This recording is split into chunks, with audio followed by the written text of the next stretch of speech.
Oke teman-teman semuanya, kita lanjutkan kembali ya. Eh, Kalau kita akan merancang sebuah perencanaan, termasuk di dalamnya adalah strategic plan kah, operational plan kah, atau perencanaan taktik, ya kan? Itu nanti terkait juga dengan bagaimana tingkatan manajer itu akan ikut mempengaruhi. Karena apa? Siapa yang paling dominan di dalam menyusun perencanaan strategik? Siapa yang paling dominan di dalam membuat perencanaan operasional? Siapa nanti yang paling dominan di dalam membuat perencanaan taktik?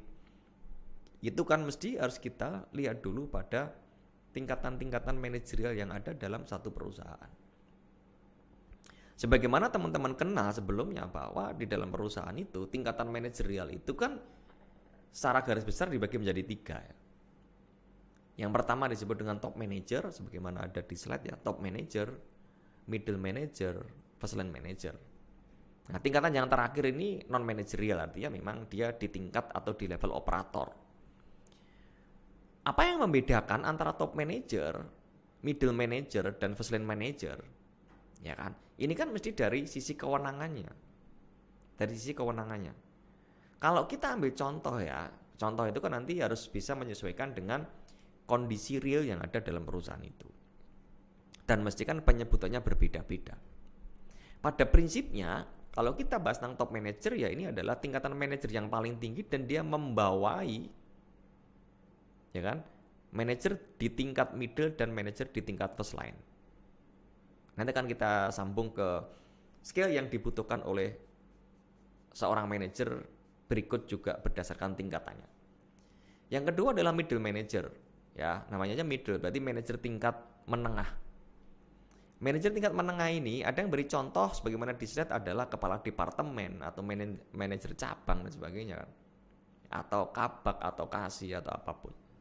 Apapun sebutannya, posisi middle manager itu ya selama dia masih memiliki manajer di lini bawahnya, maka dia disebut dengan middle manager. Ya kan? Tahu lagi, selama dia punya manajer pada lini bawahnya. Siapa yang menduduki pada posisi yang terakhir di tingkatan manajerial itu disebut dengan first line manager.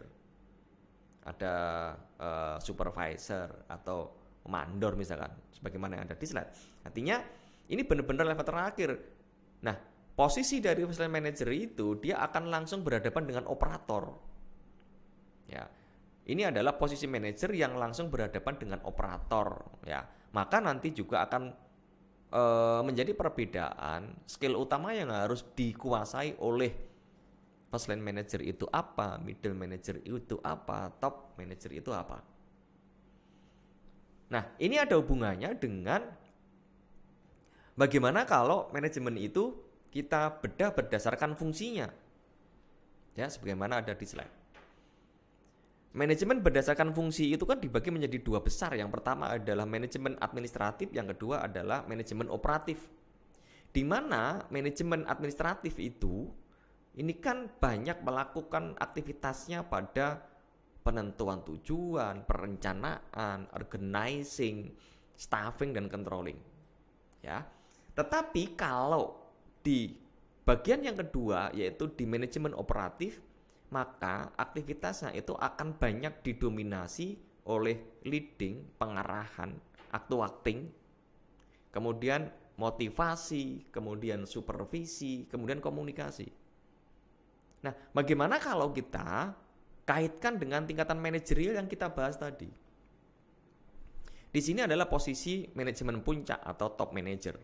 Di sini adalah posisi middle manager dan di sini adalah posisi first line manager atau manajemen lini pertama. Kemudian di gambar ini saya berikan garis kayak gini kan. Kenapa garisnya tidak dari sudut ke sudut? Karena sebetulnya garis ini menggambarkan bahwa semua tingkatan manajerial mulai dari top, middle dan first line mereka melaksanakan fungsinya sebagai manajemen administratif dan juga sebagai manajemen operatif. Cuma porsinya yang berbeda.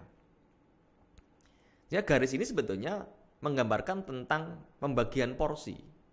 Kita lihat untuk tingkatan manajemen puncak atau top manager, areanya itu lebih besar, lebih banyak, ya, lebih banyak melakukan aktivitas tentang penentuan tujuan, perencanaan, pengorganisasian, staffing dan pengawasan. Semakin turun tingkatan manajerialnya, maka aktivitas manajemen administratif itu semakin berkurang. Ini gambarnya, area di sini first line manager itu untuk penentuan tujuan dan sebagainya, tapi semakin meningkat manajerialnya maka semakin besar areanya, semakin banyak aktivitasnya di sini. Kebalikannya di manajemen operatif, ya kan, untuk first line manager ini memang banyak melakukan fungsi pengarahan, motivasi, komunikasi, supervisi. Tapi semakin meningkat level manajerialnya, ini semakin kecil areanya. Nah, sehingga sekali lagi ini menunjukkan bahwa sebetulnya semua tingkatan manajerial itu, ya kan, harus bisa melaksanakan fungsinya sebagai manajemen administratif dan juga sebagai manajemen operatif. Cuma sekali lagi porsi yang dijalankan berbeda. Nah, ini juga terkait dengan skill yang harus dikuasai oleh manajer berikut tingkatannya. Ya. Ini ada satu gambar ya, ini adalah posisi top manager di sini. Di sini adalah posisi middle manager dan di sini adalah posisi first line manager.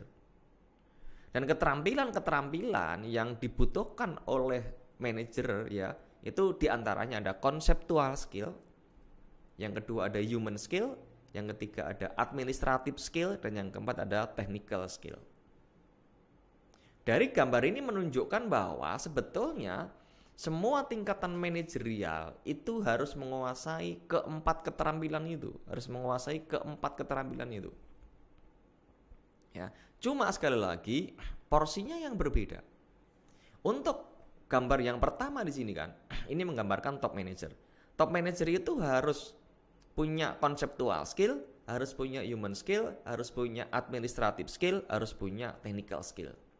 Tetapi seorang top manager itu harus lebih banyak menguasai tentang conceptual skill. Dia harus lebih banyak menguasai tentang conceptual skill. Kemudian bergeser sampai dengan ke first line manager. Untuk manajer tingkat pertama, ya, yang berhadapan langsung dengan operator yang saya sebutkan tadi, itu juga harus menguasai keempat keterampilan itu. Cuma kebalikan dari yang pertama, yang di top manager, first line manager itu harus dominan menguasai technical skill. Kenapa? Karena saya ulangi tadi, first line manager ini adalah manajer yang berhadapan langsung dengan operator, sehingga dia harus ngerti betul tentang technical skill. Misalkan bagaimana cara menggunakan alat, bagaimana cara memelihara alat dan sebagainya. Sehingga dia tidak akan pernah dibohongi oleh operatornya, karena dia ngerti sebetulnya ya detail tentang penggunaan alat, perawatan alat dan sebagainya. Kemudian selain itu kan, nanti ketika masing-masing tingkatan manajerial ini akan mulai melaksanakan fungsinya, apakah sebagai administratif, apakah sebagai operatif, sebagainya. Ingat, hal yang perlu dipertimbangkan itu adalah bagaimana kita bisa mengamati terhadap lingkungan. Sebagaimana yang teman-teman pernah kenal bahwa lingkungan dalam sebuah perusahaan itu kan ada lingkungan internal, ada eksternal, mikro, ada eksternal, makro. Lingkungan internal adalah lingkungan yang berhubungan secara langsung, yang melaksanakan proses di dalam satu perusahaan itu. Ya, ada divisi A, divisi B, divisi C, ya kan? Ada investor misalkan, ya, ada pemilik, pemegang saham dan sebagainya. Sementara lingkungan eksternal mikro itu adalah lingkungan lapis pertama, ya kan? Yang bisa mempengaruhi terhadap lingkungan eksternal. Siapa di antaranya yang masuk ke dalam lingkungan eksternal mikro itu? Di antaranya adalah pelanggan, ya kan?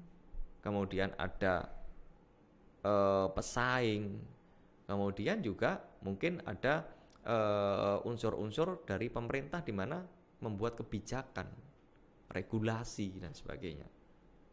Ya, kemudian eksternal makro, ini lapis 2 yang bisa mempengaruhi Ya meskipun terkadang pada kondisi tertentu ini pengaruhnya cukup kuat. Ya, ada sosial, ya kan, faktor-faktor sosial, ada ekonomi, kemudian ada teknologi. Teknologi yang semakin kuat sekarang, semakin hebat sekarang, itu kan sangat kuat di dalam mempengaruhi kinerja perusahaan secara internal. Ini teman-teman yang bisa saya sampaikan ya di tingkatan manajerial, kemudian skill yang harus dikuasai oleh seorang manajer dengan memperhatikan tingkat-tingkatannya sampai ke harus memperhatikan juga faktor lingkungan. Ada lingkungan internal, eksternal mikro dan eksternal makro. Mudah-mudahan bermanfaat. Kita akan lanjutkan kembali pada materi yang berikutnya.